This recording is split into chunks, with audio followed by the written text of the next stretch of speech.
Testing 1, 2, 3, 4. We're live in 1 minute. Actually, we can go live whenever we want.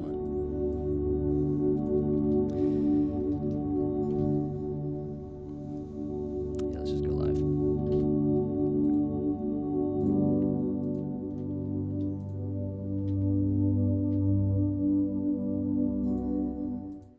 Yeah, all right, we're live. Check 1, 2. Hey, what's up, guys? Jordan Anderson here, and on today's episode, we're going to be talking about how to prep your gear and your life for the day before a wedding shoot, a photo shoot. Let's do that again. Let's get a clean take. Okay, on today's episode, we're going to be talking about how to prep for a wedding shoot, and this episode's going to get. This is actually the first time I've talked about gear on this channel as a live stream. Now, of course, I've talked about gear in the past, but this isn't going to be like business marketing. This is going to be actually a little bit more applicable. A lot of hands-on stuff, a lot of like direct advice I'm going to give you because this is part of your package. This is part of your service. This is the marketing a little bit in a way, because if you don't prep your shoot properly, then you're not going to have a very good shoot, and then you're not going to have a very good experience with your clients, and then therefore they're not going to give you good word of mouth. It just kind of it cascades. So this must have the same amount of prep and care and consideration that any other part of your business should have some care and consideration.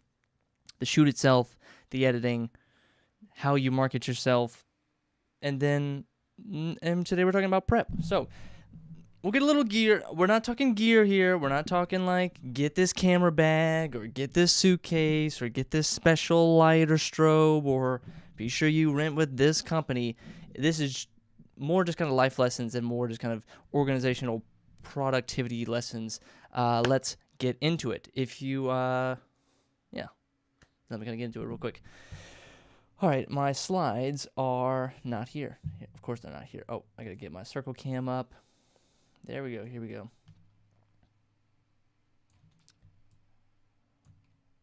Yeah, I figured we got to do a little bit of gear. All right, here we go. Boom, prepping my camera gear. So let's dive into it. Make sure I'm in the bubble properly. I'm always just outside the bubble. It drives me crazy when I'm editing this. Let me adjust my seat. Okay. So, I figure we go through this kind of chronologically. Makes the most sense. We'll start with the very beginning. And but first, let me tell you about my goal for this. My goal for this whole video that you're watching is just to calm your nerves.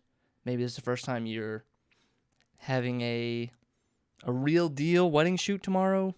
Maybe it's the first time you're going into some other genre, or this is, maybe you always get nervous before a shoot. So I'm kind of, with this advice, with everything I'm going to show you and tell you about, that it should hopefully calm your nerves and make you feel a little bit more confident going in to your photo shoot so you can look like the professional that you are.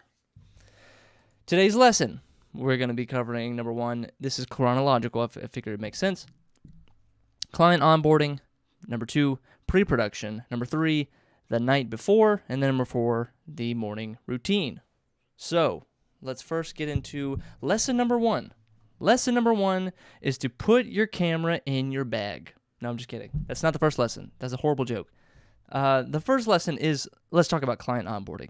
Client onboarding is the part that does not get a lot of attention, it's hard to find a business book about this. But when I say client onboarding, meaning the contract has been signed, there's been some sort of exchange of money, and then now they are officially your clients. So there is a little bit of onboarding. There's a little bit of, here are my rules, here are my policies, here's how we're going to do this, here's what I'm expecting of you, here's what you're expecting of me. That is, in a sense, client onboarding. So the contract has been signed, and in this stage, this is, hopefully it's weeks before the wedding. I'll kind of keep this framed in the context of a wedding shoot. I figure that makes the most sense for everyone watching. But you could apply this to a fashion shoot, brand shoot, a sports shoot the next day, a movie, anything. But let's kind of stick to just a wedding photography scenario. It's hopefully that you have booked your client weeks in advance, maybe a month in advance, maybe a year in advance. And at this stage, you really need to unload the details. So in the phase between they've signed the contract, they seem like good clients, you seem like the right fit for them. Now it's time I need to know things about everything: dates, location, point of contact, who is the wedding coordinator, can I get a list of vendors, can I get an address to the location, and dates, what time is the wedding itself, what time, or do I need to be at the rehearsal, what time are you thinking about, are we doing engagement photos leading up to this, have we already done engagement photos, everything. We need to know everything. Location. Okay, we're starting here at the church. We're gonna be here at the church or we're gonna be at my aunt's house here to do makeup and put the dress on. Bob is gonna be getting dressed with his friends and his brother at his brother's house. Okay, I need to know all these locations. Who's involved? What's the point of contact? I need the groom's phone number. I need the bride's phone number. I need the wedding venue's phone number. Of course, I need the wedding coordinator's phone number and email address. I need to know everything, so if I have any questions or I have any things that I need to tell specific people, that I have that information. And I would not procrastinate on this. Get this information early and store it somewhere, and just create a little client profile and whatever software, Google Docs, Notion that you create. Get this information early. You do not want to be the week of trying to figure out where this wedding is, or trying to figure out who's involved, where's the groom getting dressed. Because the week of is that's for the last minute changes, because things are always going to change in a wedding. Maybe we're not going to Stacy's house, we're going to Sydney's house. So I need to know that kind of stuff on the fly, but I don't need to know the whole the entire venue changed, or now the you don't want to. It's just too stressful. So put that away, compartmentalize it, save it in your brain for later. Treat your future self nicely. That's a great policy to have in your business. Treat your future self nicely. Store the information away, so that way you can go focus on other things. You can go focus on getting other clients, marketing yourself, preparing for this shoot, not having to worry about these little bitty granular details that you're just waiting for someone to email you or waiting for someone to call you back. Don't be unprofessional. Get that shit, lock it down, store it away, save file, and put it away. Lesson 2, how to prepare. I'm going to take a sip of my drink. Lesson 2, how to prepare.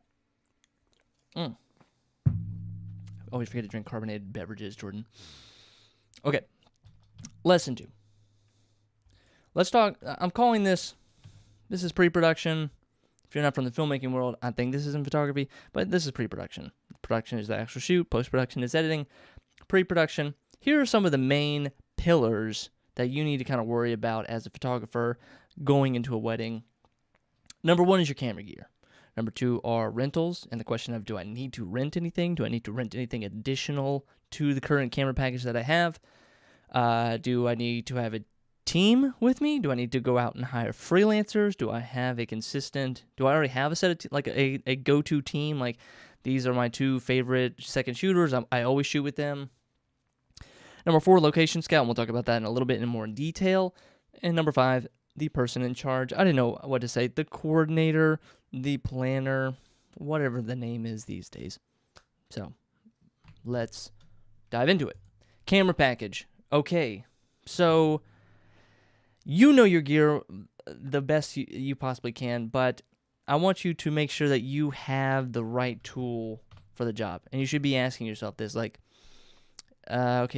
project that I've taken on, the type of client that needs this type of shoot, the kind of conditions that I'm going to be in,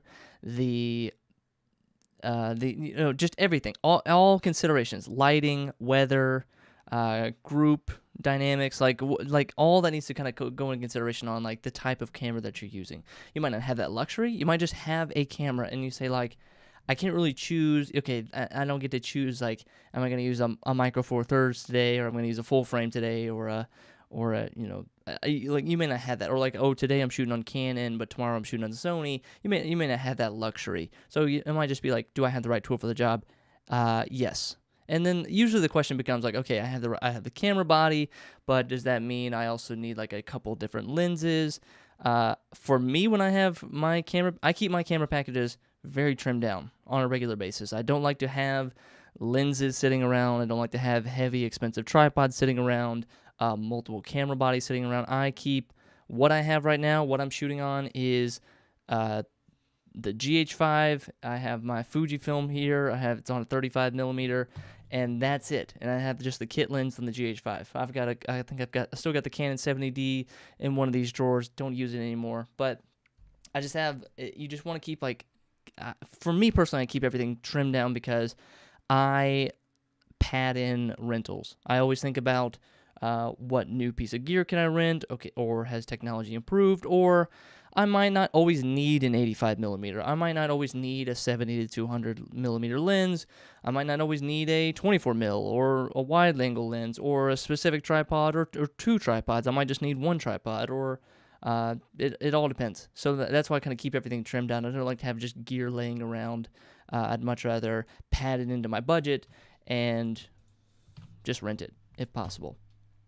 And then that's the question you have to ask next is, did I pad in the room? Did I phrase that right? Did I pad in the room in the budget for gear rentals? Because sometimes you may, depending on how the price negotiation goes or the package that you presented, you thought that you were just going to be able to get away with just the camera package that you have, but then the bride and groom started expressing a little bit more, or telling you that they need to have a second shooter, or they need a third shooter, or they would love to have this special weird angle from way up above, and you don't have that type of camera, or they want like a GoPro or something. And then now you're like, okay, shit, I didn't pad in the budget. Now I'm going to have to eat into my cost. Now I'm going to eat into my own profit to now go out and rent gear. So I always leave a little bit of room, or always think about, when I'm listening to the client tell me about the project, I always try to think about the production technical necessities or that will go into the project. Okay, I'm thinking about the creative, and that's what we do as professional photographers, that we hear the results they want to achieve, we hear the style, we see the examples that they want to achieve, we look at all the references, they send us a ton of other Instagram profiles that we need to go look at, and you're like, okay, great. You look at it, and then that gives you a sense of like, okay, do I have the gear? Do I have the right equipment for the job? And if you don't, now it's time to consider renting gear. Now let's talk about your team. Let's talk about freelancers, subcontractors. What about second shooters? Or did you in your package guarantee that you're going to have a second shooter? Or even a third shooter? Or how many photographers did you say that you're going to bring for this shoot? And it always helps to have a good list of other photographers in town. I mean, networking alone, just having friends in the industry, friends in town, friends that are local. That's a great start to have, beyond just like, hey, I'll hire you. But if you can hire your friends, that's even better. So, but with second shooters, it's always great to kind of make a list, check it twice. But it's good to have a list of freelancers, a list of other photographers in town that you can go to. You'll have your favorites. You'll get along with some more than others. Some will have a good deal. Some are punctual and always available. Others, they showed up once, or you kind of butt heads a little bit creatively, so maybe you didn't want to work with them again. But it's always good to have kind of a list of people that you can go to, depending on what the project is. Because there are some photographers that are good wedding photographers, and there's some that are sports photographers, but they do weddings on the side, and their work is okay. They're kind of good enough for a second shooter, but would you make them like your first shooter if you had to outsource this job entirely? I put here, have an understudy, because this, the reason I say to make a list is that you should have multiple people, because you have to think that this is not their project. This is your project. This is your responsibility to make sure that you have enough of a team with you. You have a big enough crew to get the coverage that you've told your client that you're going to get. And if, people have other shit to do. People will drop out. It's a sad fact that some people will give you your word, or they'll give you their word that they're going to be there on a Saturday, and they give you a call on Thursday or Friday and said, hey, you may be paying them $300 for that day, and then they get a call for $900 for another project, but they've already committed to you, I don't always necessarily blame them for taking that project that they're going to go earn triple the amount they would earn on a shoot with me. It's not their project, it's not their baby, it's not their client. If they bail out, sure, it'll rub you the wrong way. You might not hire them again, and that's kind of the consequences that they have to live with. But it's always good to have kind of an understudy. Maybe if you're just hiring one second shooter, that you maybe reach out to a third person to say, hey, I just hired this person, or maybe not say that, but hey, I have this wedding coming up. I'm not exactly sure. Can I kind of keep you on the reserves just in case something happens, or if I'm sick, or if my second shooter is sick? Like, can I kind of keep you in the wings, or like, are you available that day? Wouldn't hurt. It wouldn't hurt to have that kind of conversation with one of your fellow photographers. Have an understudy, and to avoid all this, to avoid this whole like, hey man, I got to bail, I'm getting paid a better price for somebody else, just pay them well. And pay them, when I say pay them well above market rate, or whatever you think market rate is or means. If the normal rate is $500, pay them $700, pay them $750. On the front end, when you're building your packages, think about your second shooters and think about paying them well, because if you are paying them well and you're the client, or you're the photographer that always pays their second shooters well, that generates a pretty good reputation for you. And that also means that people are, you're probably the highest bidder kind of in their mind. Like, no other reasonable project is going to pay them as much as you are paying them right now, and you become a good client, you become a favorite client. And that way, when you call your other second shooters, that they pick up the phone immediately happy, because you're going to pay them really well. You're going to pay them 20, 30, 40, 50% above market rate. And who doesn't love that? So let's kind of keep it going. Let's keep moving along. How we doing, folks? Hello, Instagram Live. If you're watching this and you're kind of missing half the show, it's all on YouTube. You got to go watch the slides. Hit the link in the bio, Jordan P. Anderson, and you can watch the slides on YouTube. So, all right, always pay well. Let's move on to lesson 2.1, I'm calling this, and that is location scouting. Though not always possible to scout a location. I think it only happens sometimes in the larger productions, and every now and then if you get lucky. Sometimes it is not possible to do a physical location scout, show up, meet the owner, walk around the venue, get an idea of what the place is like. The only location scout some people actually get is if they've shot that place before, which can happen.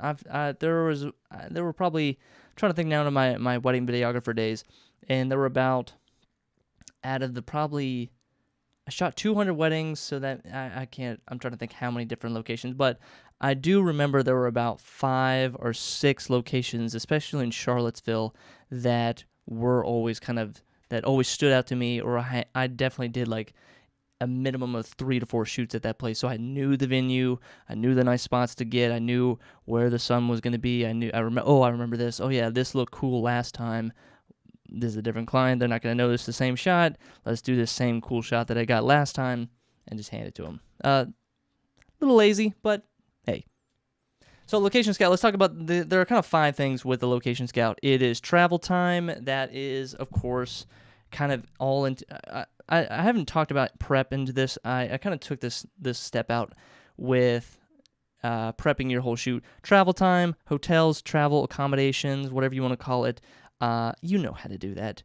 If it's too far away, get an Airbnb. If it's close, if it's local, then that's fine. That's easy. If it's 2 hours away, just plan accordingly.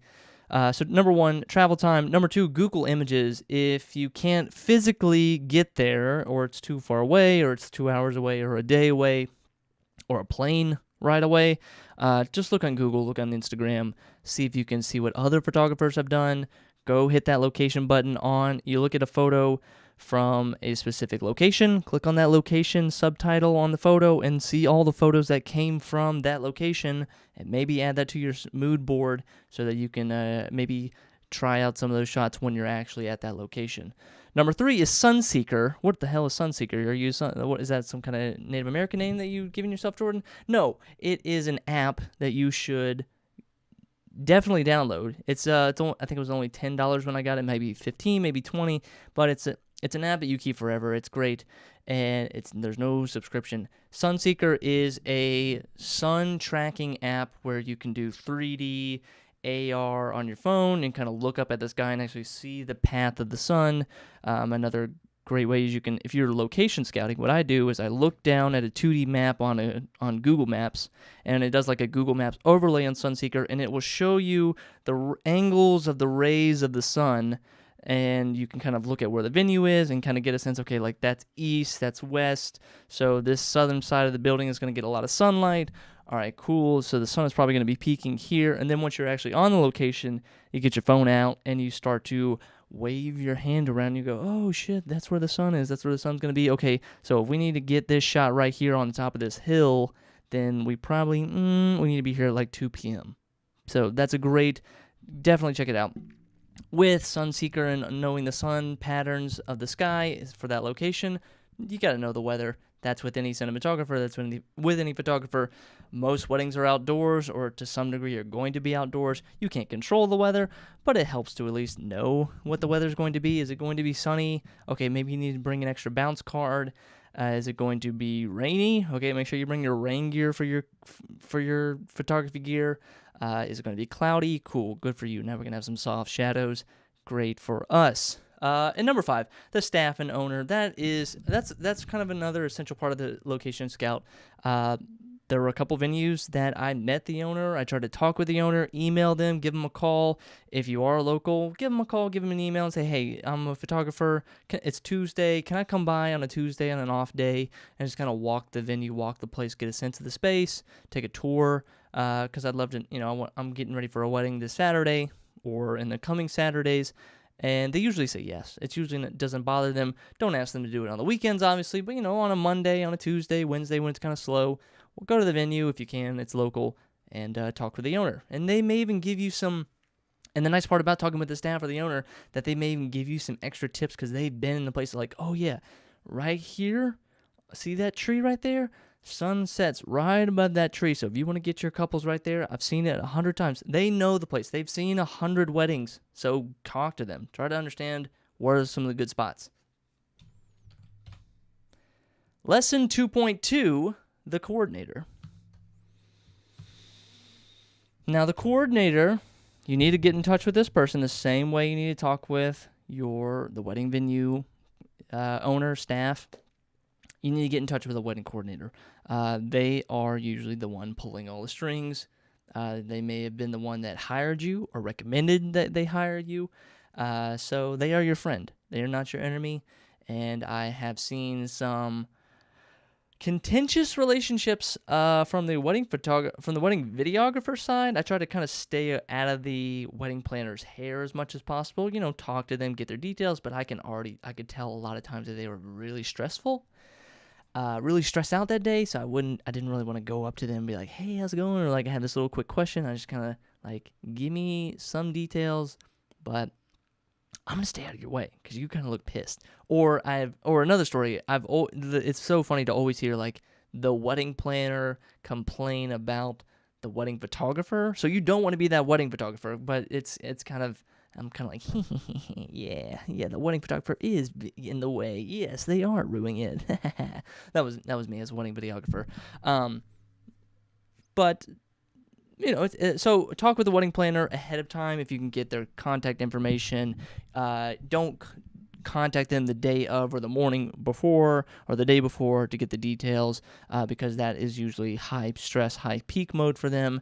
They usually probably don't want to hear about it. So see if you can have a conversation with them before. Hi, I'm going to be shooting their wedding. Can you send me the timeline? Can you send me some details? Of course, like you need to know the timeline. You need to know you have the relationship with your client, with the bride and groom. They have the relationship with the bride and groom, so you guys can definitely commiserate a little bit and talk about some things that you might have noticed about the bride and groom, or you as the photographer asking the coordinator or planner, hey, what have you noticed, or what do they seem to like? Maybe they weren't exactly upfront with you, or they forgot to give you some details, or is there anything I need to be looking out for? I always ask the question as a videographer to the planner, is there anything I need to be looking out for the day of? or making sure I photograph this person, or making sure that, are you guys going to do some kind of surprise? They'd always do some kind of surprise during the ceremony, like the little niece would come up and be the flower girl, or grandma was going to come up and escort. It would always do some kind of like weird switcheroo where you're like, okay, whatever, I guess that's cool. But if you didn't know that, or if you didn't have that relationship with the wedding planner, you would have missed that shot, and that might not be good for you as the wedding photographer. See what I'm saying here? So they are your friend. Get in touch, and don't be shy. Timelines, visions, details, and no-nos. These are some things, too. There are some no-nos that you should know about. With a wedding planner, they don't always know the venue, but usually a wedding coordinator or a day of coordinator, or the events or the venue manager, whatever, venue director, whatever they want to call themselves, they will have some no-nos, like do not go here, stay out of this area, this is restricted access, please do not use flash in this building or in this room, or things like that. It's kind of, you got to know what you can't do. You got to ask, too. If they don't tell you, or if you didn't ask, then somebody's getting in trouble. Oh, I just went skipped all the way past it. I'm sorry, guys. Yeah. Now, let's go on to lesson 3, the night before. Maybe it's a Saturday wedding, so it's Friday night. And what are you doing on a Friday night? You're not having a good time watching Netflix, drinking a beer, or drinking a glass of wine, or whatever your vice is. Maybe you're on TikTok. But the night before a wedding, you are probably, although you should be relaxing, you probably aren't relaxing the night before a wedding. It's, every night before the wedding is just, you try everything. You try to go to bed early. You try to make sure you have like a good dinner, so you're not like having stomach aches, or you didn't eat anything weird, or don't go out that night, don't go drinking that night, don't do anything that you normally wouldn't do. You pretty much have to treat that, if it's a Friday night, you have to treat that Friday night like it's a weekday, like it's a Monday night or a Tuesday night. You have to keep it. You have to be a good parent to yourself. So because there's a lot to do that night. So the night before, and let's first talk about, or still kind of working in chronological order. You have rented gear the night before, and I'm calling this the 2-day rule. So if you rent gear, when should that gear arrive? And usually if you're working weddings, you're usually working on the weekend, which means that rental shops, rental houses are kind of closed. They're closed on Friday. Some I've even worked with close at 5 p.m. on Friday, which I always thought was crazy. Like, what about people that have full-time jobs and the shop closes at 5 p.m. on Friday? How am I supposed to get my gear? I never understood that. So that's kind of why I switched to Lynn's. I didn't switch to Lynn's Rental. I've always done Lynn. Check out lynsrental.com. That's just where you want to go. But when you're online, when you're choosing like when should I set my rental period? Okay, you're trying not to spend as much money. You don't want to rent it for a full week. So you need the gear only on Saturday. And the temptation is to click on Friday and say, okay, I'll get it on Friday. I'll get overnight shipping on Friday, shoot with it on Saturday, maybe have a little fun with it on Sunday, go out and do something creative because now you got some gear for fun, and then I'll return it on Monday. It's tempting, and it's going to save you a little bit of money, and it feels like a waste, but you have to follow this rule. This is just, out of all the lessons of this whole thing, you have to follow the 2-day rule, or you can call it the 48-hour rule. Basically, you need the gear 2 days or 48 hours before the actual time of the shoot. So if the shoot is on Saturday at 10 a.m., then you need it Friday, Thursday. You need it on Thursday at 10 a.m. or because you're going to get the gear and there's always a learning curve. If it's a lens, there's no learning curve to a lens, but sometimes you're renting a different camera body, or sometimes for me, I would rent a gimbal. I would rent something a little bit more complicated, like a Steadicam vest, or even are you renting a drone? Okay, now you have to get out there and go freaking practice Thursday night, Friday night with the drone, so that you're not showing up you're not showing up Saturday morning at the wedding, still trying to figure it out, still trying to calibrate it, or it's a new flash that you got and you're trying to sync it up. Like, you don't want to be in front of the client trying to troubleshoot or stress out or freak out, because Saturday's go time, baby. Like, there's no time to just sit around and wait. So you need to appear to be a master of this gear. So for me, I would get the gimbal and I would get it on Thursday, practice with it on Thursday night, watch the YouTube videos, watch all the tutorials I can, go out in the field, go do a little test shoot on Friday, and that way I have, okay, it broke here, or the Wi-Fi password's weird here, okay, now it syncs on Bluetooth only, okay, I never knew this, watch more YouTube videos, YouTube tutorials, and then on Saturday you feel like you're not a master of it, but you have some more hands-on experience with it, and okay, I remember, and maybe you even want to like pre-build it. That's what I would do. I would pre-build the gimbal on Friday night, so I wasn't waking up Saturday, putting it in the bag, unbagging it there, building it, getting the Allen wrenches out and the screws and the locks and trying to balance it perfectly. Just, like, don't worry about that stuff. So 48-hour rule, 2-day rule, whatever you want to call it, get your gear ahead of time. Yes, you're paying for an extra day, but I talked about one part of that. You have to learn the gear. The other part, too, is if you're getting it shipped to you, shit can happen, and if you are trying to receive it, maybe you don't have the best shipping setup, maybe you don't have an Amazon locker, maybe you're not in an apartment that has a concierge like taking it to the mailroom. Sometimes it's just like your front door, and usually this gear is expensive, which means it has to have a signature. So if you were out and about doing other shit on Friday, prepping your gear, going out to buy supplies or whatever you need, and you missed that rental package pickup on Friday night, you're screwed. Now you got to go chase down FedEx. Now you got to go chase down UPS. On the Friday night, the day before the wedding, you're constantly like, this is too much stress. Like, and then you're just like, at one point you're like, fuck it, I don't need this gear. Like, God, like you're just so stressed out. You're just like, screw it. So don't put that kind of stress on you. That's probably the main reason you should do it. Get it on Thursday. If you miss the shipment, okay, at least you'll definitely get it on Friday. Or if there's some kind of problem with them, they had some kind of processing problem, they'll get it to you by Friday. The other aspect too, if you ordered online Thursday and the order canceled or they're out of stock, you can at least call up a rental house on Friday. Maybe you're lucky enough to live in a city that has a rental house, and see if you can go and pick up a camera from somebody, pick up a lens, pick up a flash, whatever you need for your gear package. It's kind of so that's timing your rental gear. So that's the night before. Now let's talk about batteries. This is kind of always a fun question. How many batteries do you need for a shoot?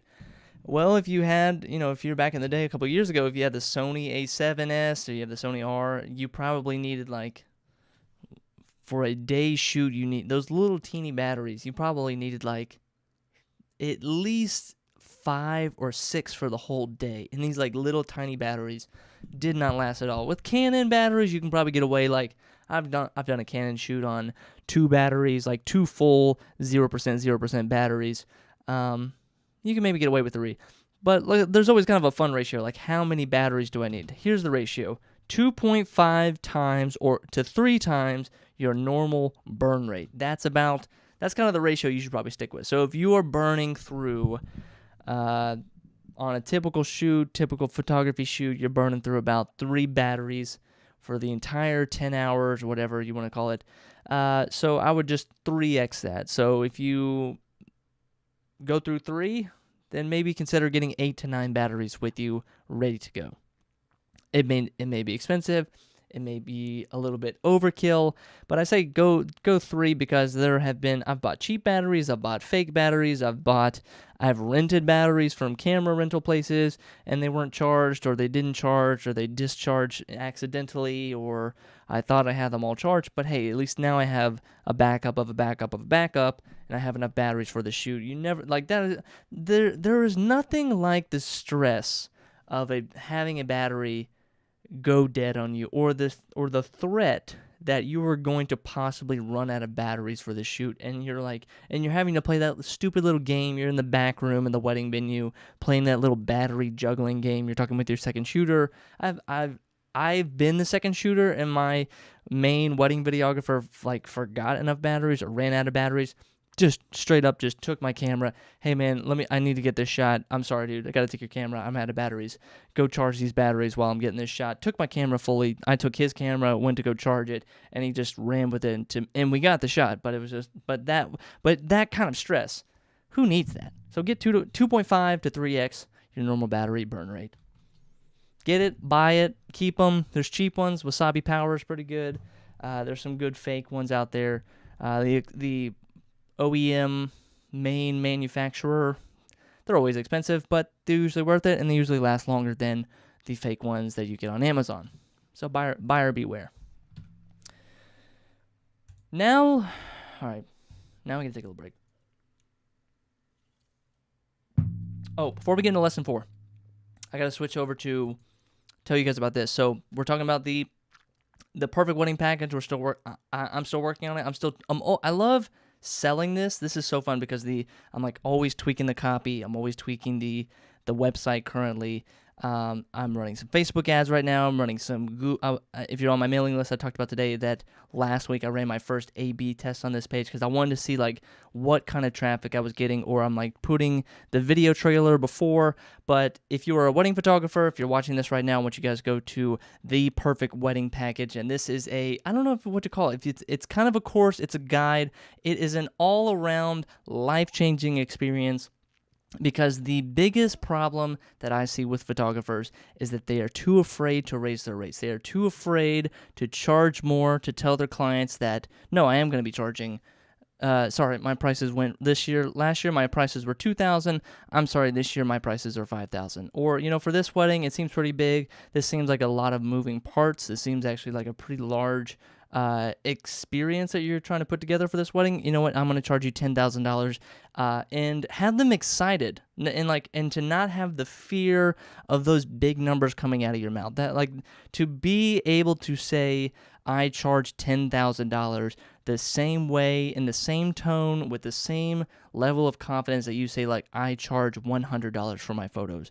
To have the same kind of confidence, that's what I teach in the Perfect Wedding Package. You're going to learn how to put together, and when I say the perfect wedding package, I'm not talking about those Pinterest wedding packages that look nice and have the flowers on the corner and have the right color pattern and all, they kind of have the right typography. I'm talking about a package that clients look at. There's no confusion. They know exactly what they're getting, and they're excited to choose one of the 3 options that you've laid out, because every option that you craft is perfect. There are no loss leaders. There's no losing options. There's no throwaway options, but you want to craft it in a way that they understand the context, they understand the value that you're going to deliver, and they might even choose the largest option sometimes. It doesn't happen all the time, and it shouldn't happen all the time, but there's those great moments where you put together these packages, and sometimes they just say, you know what, we want to go with the biggest package. We think you're worth it based on everything you've shown us and what the value that you've put together. We're going to go with the biggest option. And that kind of the real benefit I say from this is that it's not so much like, cool, I made more money, or I doubled my revenue this year, I doubled my profit this year. That's all nice. That just means that you can buy better gear. That means you can buy better cameras. That means you can shoot cooler projects, say no to smaller clients. But what the real benefit from actually raising your prices and making more money as a wedding photographer is that you just have this breathing room. You don't feel like you're always chasing after these low-paying gigs, after these crappy, cheap wedding wire clients that all they care about is your price. All they care about is, can you take $500 off this? Can you take $1,000 off that? Hey, we don't like this. We don't like that. You get to say no to those nagging clients, and you get to have the breathing room in your business where you can only shoot, and you get the privilege to shoot the weddings you actually want to shoot, and you get to work with the kind of clients that really just they just this is fucking great. I love this shoot. I love that I'm on this shoot. And if you don't raise your prices, and if you kind of are afraid to get above that $2,000 mark, which a lot of young photographers seem to kind of hit, that was my point. I couldn't get above $2,000 until I figured it out. I figured out how to actually put together a package offering that made sense to clients, that got them excited. And It's all here in the perfect wedding package. There are a couple bonuses that I want you guys to check out. Go check out the video. Make sure you put the at the very beginning. Don't do weddingpackage.com or perfect wedding package. Type in theperfectweddingpackage.com and go check it out. And I think you're going to enjoy it very much. And of course, we have the refund policy as well. If at any point you don't like this, the guarantee is the risk is on me. The risk is not on you. That if you at any point don't like it, didn't feel like it was worth the money, refund on the spot, no questions asked. Theperfectweddingpackage.com. Now let's move on to our final lesson. The morning of. This is the big day. This is what everything has been moving towards. This is, how do I say it? It's game time, baby. It's like this is what you've been working towards. Maybe this has been a year coming. You've had this client for a year now. You shot their engagement photos. You planned their wedding together. You feel like you are almost, or you are friends with these people. You're personal friends with these. You feel like you're even best friends with these people. It's all come down to this. All the planning, all the stress, all the prep. You've got the gear, you've got your teammates ready to go, you know how far you need to drive today, or maybe you woke up in a hotel today. It's go time, and we're ready, and we're excited, and we feel confident about this, that we can do this. We know how to do this. We've done this before, even if you haven't done this before. Even if this is your first wedding and you wake up that morning and you are nervous as hell and you don't know what you're doing, trust me, you do know what you're doing. And I'm telling you that. And that's the kind of, remember, you have to have that dialogue. You have to tell yourself, you have to trick your own mind that you can do this and that you believe that you can do this. It's weird. It's the self-persuasion is everything. So yes, I do have the confidence. I can do this. I'm going to have a great shoot. I'm going to nail focus every time. I'm going to get the perfect shot. And I'm not going to miss the first kiss. Damn it. The morning of. What do we do the morning of? So we got the gear. Hopefully the night before, this goes without saying. I feel like it went without saying, but we're talking about prepping your gear. Get all your shit by the door that night. Do not go to bed until you have everything packed, zipped up.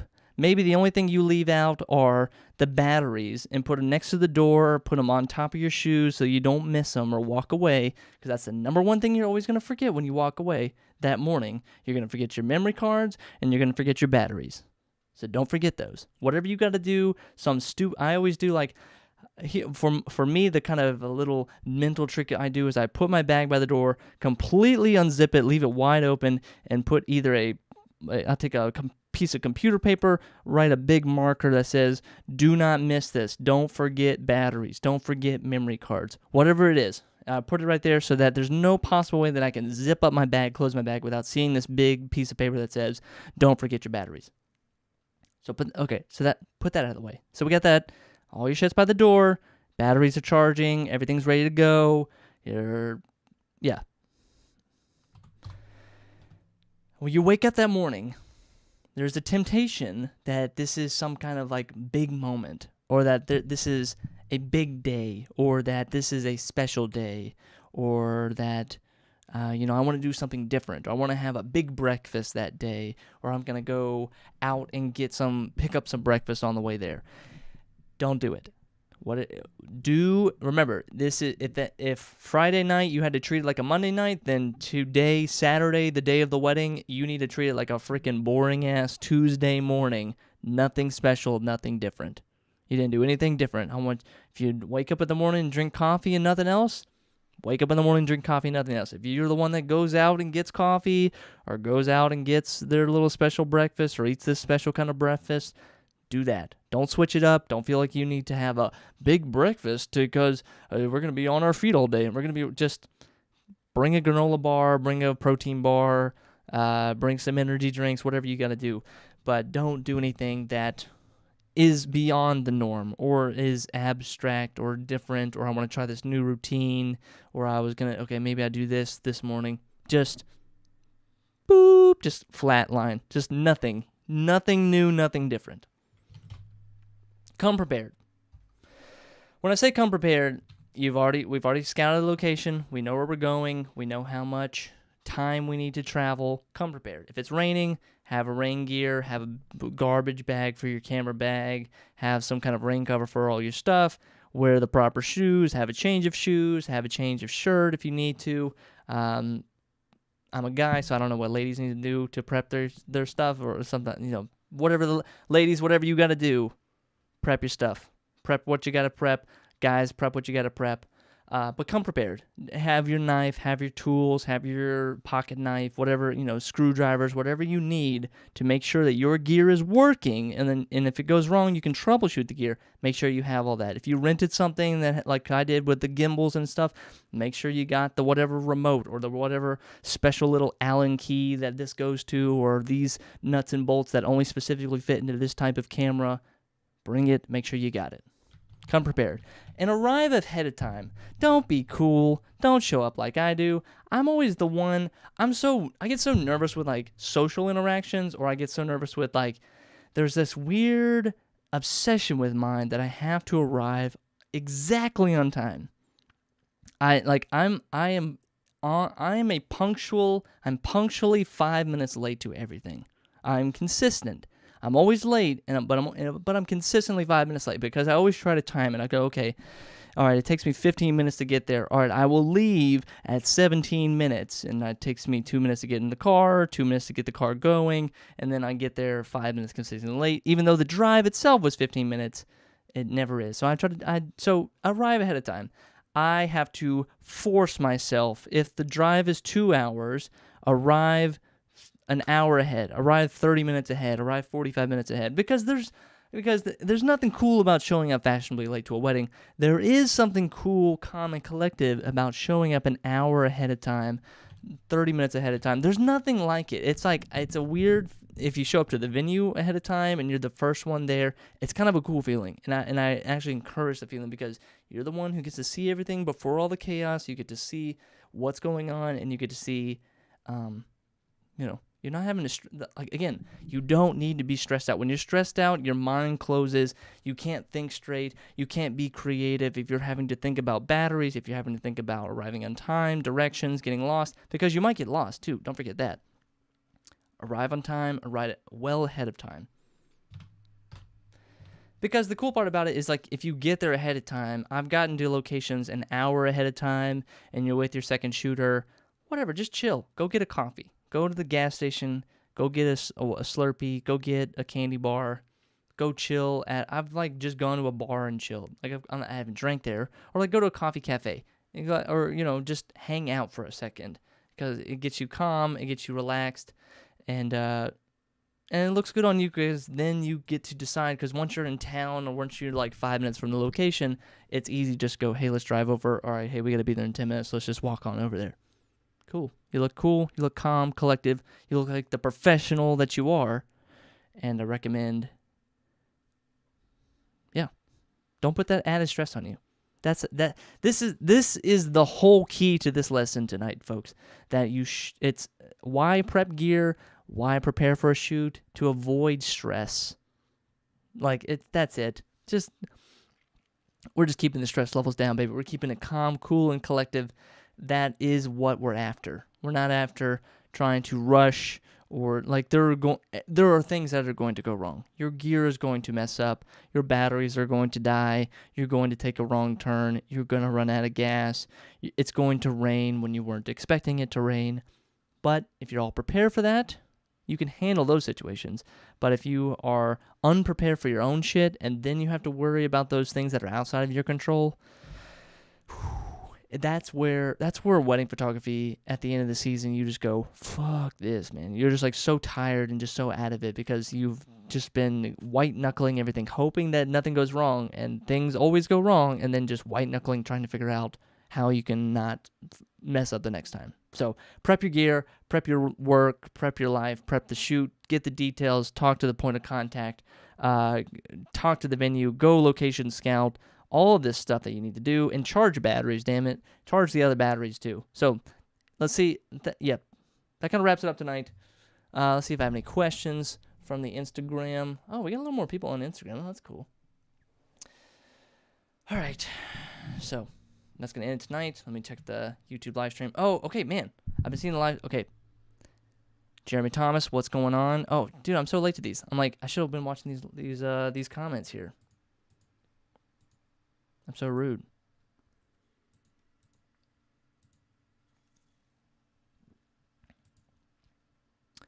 All right. Oh, we got Matt Danley says I am the opposite. I am 5 minutes before the type of guy.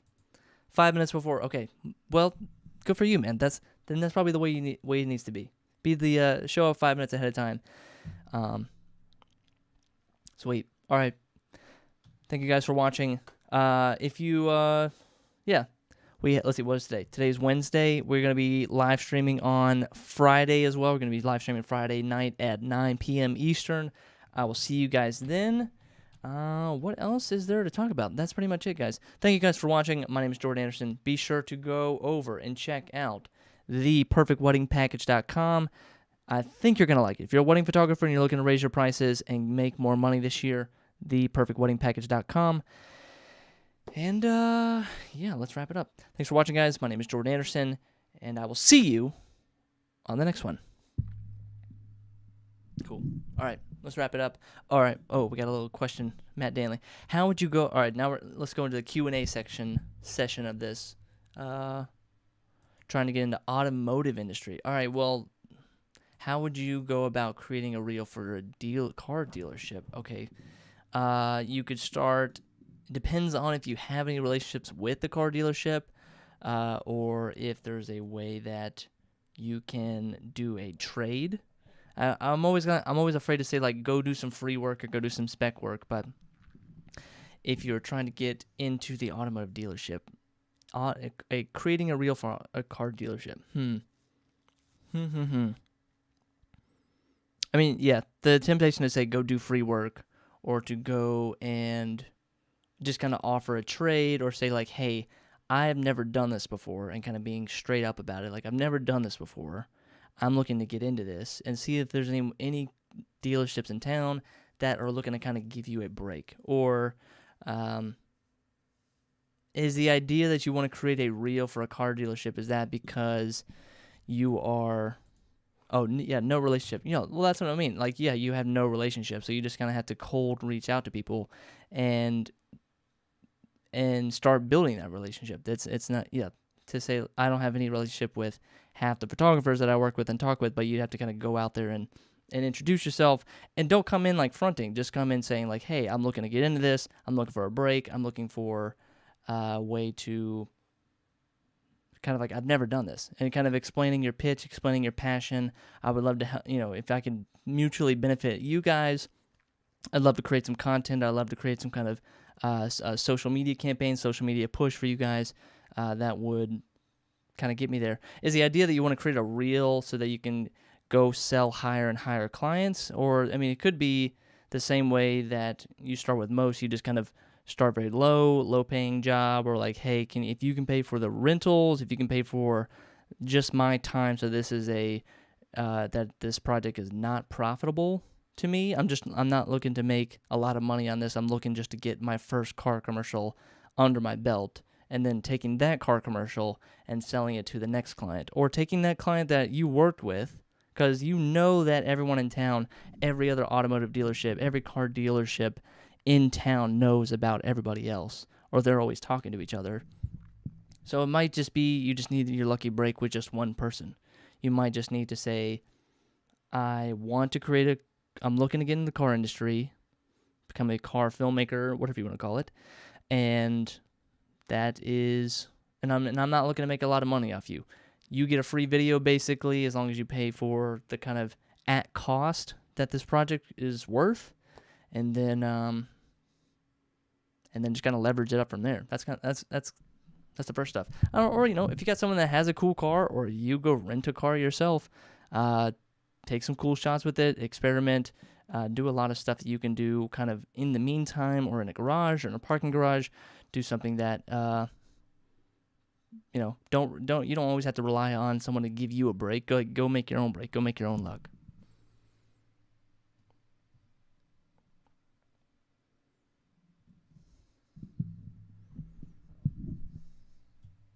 Cool.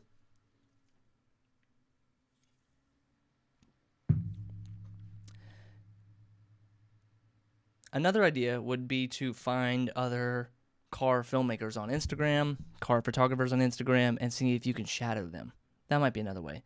Like, don't feel like you always have to create the relationship, or don't always feel like you have to be the project leader. Go find someone that's already doing cars in your town, that's already shooting cars, that's already filming cars, photographing cars, especially a photographer, and say like, hey, can I stand side by side with you while you set up this, and can I just kind of shoot video while you're shooting photos? That could be another one. Cool. Matt Danley, thanks for the question, man. I really appreciate it, and hope that helped. And be sure to subscribe, man. Watch some more. We got some more stuff coming our way, coming your way, coming from me to your way. And I'm gonna call it a night.